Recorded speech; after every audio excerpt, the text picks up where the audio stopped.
செய்தி.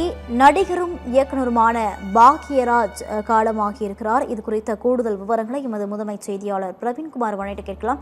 வணக்கம் பிரவீன்குமார், இது குறித்த விவரங்களை பதிவு பண்ணலாம்.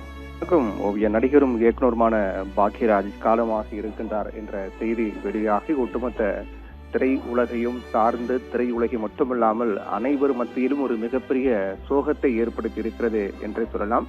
சற்று நேரத்திற்கு முன்னர் தான் அவர் உடல்நிலை சரியில்லை, மிக சீரியஸான ஒரு நிலையில் இருக்கின்றார். சென்னை அப்போலோ மருத்துவமனையில் அனுமதிக்கப்பட்டிருக்கிறார் என்ற செய்தி வெளியானது. அப்போதே இது தொடர்பான செய்திகள் வெளியான உடனடியாக அனைவருக்கும் ஒரு மிகப்பெரிய அதிர்ச்சி ஏற்படுத்தியது. 73 வயதாகிறது பாக்யராஜ். மாரடைப்பு ஏற்பட்டு அவர் மருத்துவமனையில் அனுமதிக்கப்பட்டிருந்தார். ஈரோடு மாவட்டம் வெள்ளங்கோவிலை பூர்வீகமாக கொண்டவர்தான் நடிகரும் இயக்குனருமான பாக்யராஜ். அவர் தற்போது காலமாக இருக்கின்றார் என்ற செய்தி ஒரு மிகப்பெரிய சோகத்தை ஏற்படுத்தியிருக்கின்றது.